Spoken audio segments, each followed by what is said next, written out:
Terraglio di giorno, via di collegamento fra Treviso e Mestre. Terraglio di notte, mercato del sesso a cielo aperto. Qui i corpi si comprano e si vendono e gli affari sono disciplinati da precise regole. C'è chi cura le piazzole e allontana i concorrenti, chi procura le prostitute e ne riscuote gli incassi, fino a 300.000 euro al mese solo nel tratto di Preganziol, secondo i risultati di un'operazione della squadra mobile trevigiana.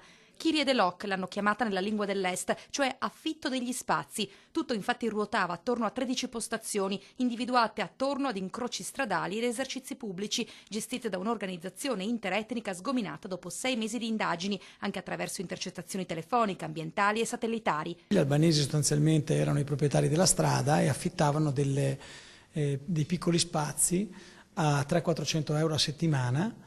I rumeni poi si occupavano di pagare l'affitto utilizzando le ragazze. Anch'esse romene, ne sono state identificate 15, di età compresa fra 18 e 23 anni, spesso legate sentimentalmente agli organizzatori del racket, ma costrette ad avere anche 7 o 10 rapporti a notte. Il prezzo variava dai 30 euro ai 100 euro, anche perché la prestazione poteva avvenire fugacemente sul veicolo o in strada, oppure all'interno di una stanza, di un albergo.